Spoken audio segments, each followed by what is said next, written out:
नमस्कार, मैं हूँ रीमा जायसवाल। हसीन सपने पार्ट सेकंड, आखिरी दम।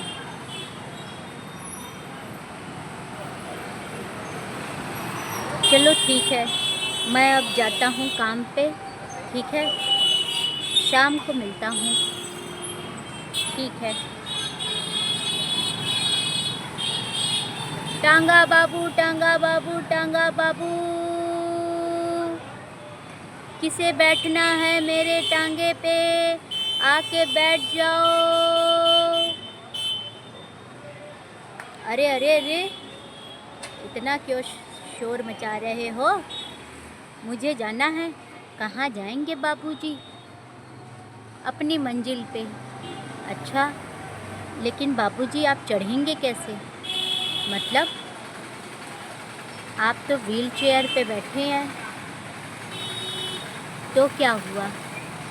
मैं व्हील चेयर पे बैठा हूँ तो क्या टांगे पे ना बैठ पाऊँगा? तुम थोड़ी सी मदद कर देना और मैं किसी तरह चढ़ जाऊँगा। ठीक है बाबूजी।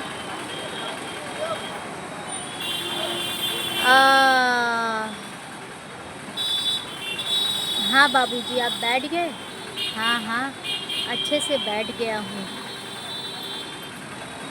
अच्छा, कहाँ जाना है आपको? रोशनी नगर। अच्छा बाबूजी, कभी आपको देखा तो नहीं। मैं यहाँ अपनी बेटी के घर आया हूँ। अच्छा, हाँ, यहाँ मेरी बेटी डिग्री कॉलेज में पढ़ाती है। टक टक टक टक टक टक टक टक टक टक टक टक टक टक। बस बस बस, यहीं रोक दो भैया। लो। अरे बाबूजी, ये तो बहुत ज़्यादा पैसे हैं। नहीं नहीं, तुमने मेरी इतनी मदद की, वरना हम जैसे लाचार लोगों की मदद करने के लिए भी कोई नहीं आता है।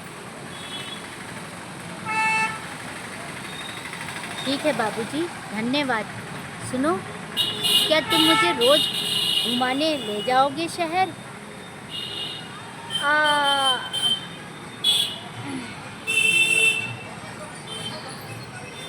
हाँ हाँ, क्यों नहीं। ठीक है, मैं तुम्हें रोज़ 200 रुपये दूँगा। अरे बाबूजी, 200 तो बहुत ज़्यादा है। नहीं नहीं, मैं तो तुम्हारे काम का तुम्हें दूँगा।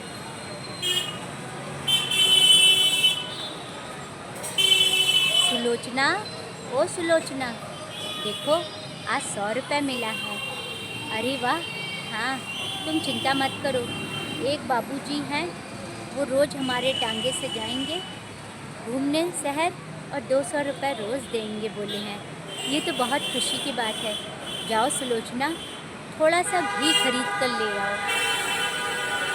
कम से कम हरी को खाने में थोड़ा सा घी तो देंगे। हाँ, क्यों नहीं। जहाँ चाह होती है वहाँ भगवान भी राह दिखा देता है। हाँ बाबूजी, ये हमारा शहर है, बहुत खूबसूरत है। अच्छा, एक बात बताओ, तुम इतनी महंगाई में कैसे घर चलाते हो? बाबूजी, किसी तरह चला लेता हूँ, चल रहा है। टांगे का क्या है, जब तक चल रहा है चल रहा है। आखिर में मेरे पास पैसे थोड़ी हैं मैं कोई गाड़ी खरीद पाऊँ। ये घोड़ा ही मेरा सहारा है। पर डे तुम्हें कितना मिल जाता था बाबूजी? पर डे 60-70 रुपये ही मिल पाता है। क्या करें, अब बड़ी बड़ी गाड़ियाँ आ गई हैं, टांगे वाले का कौन ख्याल रखता है। किसी तरह इस घोड़े को भी खिलाता हूँ और अपने परिवार को भी देखता हूँ। अच्छा ठीक है, चलो अब मुझे घर छोड़ दो। जी बाबूजी। हाँ, बंगाली बाबू बहुत अच्छे हैं, रोज़ 200 रुपये देते हैं। 6 महीने से मुझे रोज़ 200 रुपये मिल रहे हैं। सुलोचना, भगवान उनको खुश रखे। कहते नहीं हैं कोई तो हमारी मदद करने आया है। साएं साएं साएं साएं। अरे ये क्या? ले चलो इस बंगाली बाबू को। अरे मेरा कसूर क्या है? अरे तुम्हारा कसूर, तुम देशद्रोही हो। चलो तुम। अरे मैं देशद्रोही नहीं हूँ। किसने कहा मैं देशद्रोही हूँ? मैं तो अपने देश से प्यार करने वाला इंसान हूँ। FIR दर्ज करो इस पे, इस बंगाली बाबू पे। मेरा गुनाह क्या है? तुम देश की खुफिया जानकारी देश के बाहर दुश्मनों को बेच रहे हो। हाँ,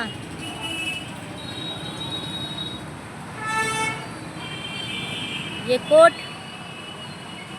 आज सुबह 9 बजे लगेगी। हाँ, माननीय कोर्ट, मैं तो अपाहिज हूँ। मैं कैसे देश की खुफिया चीज़ों को देश के बाहर भेज सकता हूँ? लेकिन पुलिस का तो यही कहना है कि आपके खिलाफ बहुत सबूत हैं। माननीय कोर्ट, सबूत हैं तो दिखाएं। मैडम, हमें कुछ और टाइम चाहिए इन्वेस्टिगेशन के लिए। अरे ठीक है, हम देते हैं, लेकिन माननीय कोर्ट, इन्हें पुलिस हिरासत में भेजा जाए। मैडम, मैं चल फिर नहीं पाता हूँ, बीमार आदमी हूँ, अपाहिज आदमी हूँ। मैं क्या देश की खुफिया चीज़ों को बाहर भेजूँगा? मैं देश के खिलाफ़ क्यों साजिश करूँगा मैडम? अब ये तो मैं नहीं जानती हूँ, लेकिन हाँ, मैं बेल नहीं दे पाऊँगी। आपको पुलिस रिमांड में जाना होगा। बताओ बंगाली बाबू, तुमने कहाँ खुफिया चीज़ें भेजी हैं बाहर के लोगों को? नहीं नहीं, मैं क्यों भेजूँगा? मैं तो एक रिटायर्ड प्रोफेसर हूँ। मैं तो अपाहिज हूँ, चलने फिरने में असमर्थ हूँ। अच्छा, रिटायर हो तो क्या हुआ? अपाहिज हो तो क्या हुआ? दिमाग तो काम कर रहा है। दिमाग काम करने से क्या होता है? अगर दिमाग काम करेगा तो क्या मैं ढेर सारा पैसा ना कमा लेता? दिमाग एक इंसान का बस उतना ही काम करता है कि खाना खा ले, पानी पी ले, किसी तरह बाथरूम चला जाए और बैठ के मनोरंजन की कोई चीज़ें देख ले। जब मैं अपाहिज हूँ तो मैं क्या इतना लंबा रास्ता पार कर सकूँगा? ठीक है, तुम्हारे मोबाइल की जांच होगी। इस जेल में मुझे रहते हुए 7-8 महीने हो गए। मैडम, मैं अब आखिरी दम गिन रहा हूँ। मुझे ज़मानत दे दीजिए, मैं मर जाऊँगा। लेकिन अभी तो इंक्वायरी चल रही है। ऐसी कौन सी इंक्वायरी होती है मैडम कि एक बीमार आदमी को और बीमार बना दो? मैं कल मर जाऊँगा और अगर मैं सही निकला तो, अगर मैं देशद्रोही ना निकला तब उसका जवाब कौन देगा मैडम? हम देश की सुरक्षा से खिलवाड़ नहीं कर सकते हैं मैडम। यही काम आप मुझे कमरे में भी बंद करके भी तो कर सकती हैं ना। घर में बंद कर दीजिए जहाँ मेरी बेटी मुझे देखेगी। क्या मैं वहाँ से भाग जाऊँगा? क्या मैं चलने लायक हूँ?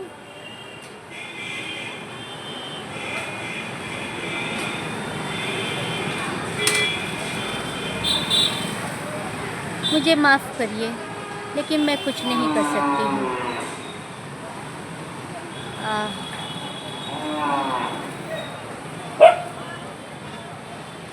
1 साल बाद बंगाली बाबू रिहा हो जाते हैं। लेकिन उनकी तबीयत बहुत ख़राब रहती है। टांगा वाला उनसे मिलने आता है। बंगाली बाबू, कैसे हैं आप? हमें ना पता था कि आप इतनी प्रॉब्लम्स को झेलेंगे। क्या कहें, जो समय में लिखा है वही, लेकिन मैं देशद्रोही न था। हाँ, पेपर में मैंने पढ़ा था आप देशद्रोही न थे, आपको बाइज्जत रिहा किया गया है। हाँ, एक इंसान के माथे पर अगर ये कलंक लग जाए कि मैं देशद्रोही हूँ, तो इससे बड़ी बात क्या होगी। उसके लिए तो डूब मरने जैसा होता है, मानो वो किसी नदी में जाके मर गया हो जीते जी। लेकिन बंगाली बाबू, अब तो आप रिहा हो गए हैं, लेकिन ये जो मैंने जेल की कारावास में भुगता है, इसका भुगतान कौन करेगा।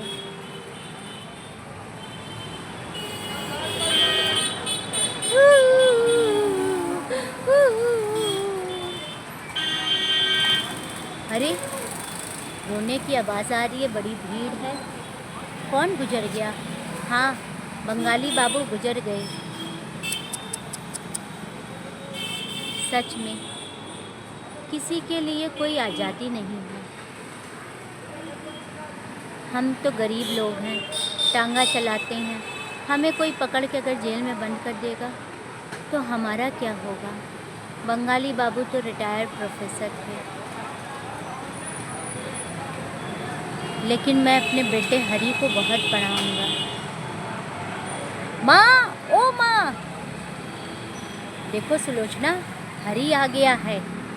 माँ, माँ, देखो मेरा रिज़ल्ट आ गया है। मैं जुडिशियल मजिस्ट्रेट बन गया हूँ। हाँ बेटा, हाँ माँ, ये तुम्हारे और बाबूजी की कड़ी मेहनत की वजह से हुआ है कि एक टांगे वाले का बेटा एक जज बन गया है। बेटा हरी, मैं बहुत खुश हूँ। हाँ बेटा हरी, तुमने हमारा नाम रोशन कर दिया। बेटा, कभी किसी के ऊपर अन्याय ना करना, एक अच्छा जज बनना जिसके अंदर संवेदनशीलता हो। हाँ, जो लोगों को समझ सके, सही और गलत का उसके अंदर परख हो, पकड़ने का कि सही क्या है गलत क्या है। इंसानियत और मानव धारणाओं को वो अच्छे से समझ सके। बेटा, हम बहुत खुश हैं। माँ, पिताजी, आपने बहुत कष्ट झेला है। मैं बहुत ही न्यायप्रिय जज बनूंगा। नमस्कार, मैं हूँ रीमा जायसवाल। आशा करती हूँ आप सभी को आखिरी दम पसंद आया होगा। इस कहानी से हमें यही मिलता है प्रेरणा। जीवन में कभी कोई आशा नहीं खोनी चाहिए। जीवन चलता रहना चाहिए। कष्ट बहुत है, लेकिन जो कष्टों से लड़ जाए वही इंसान है।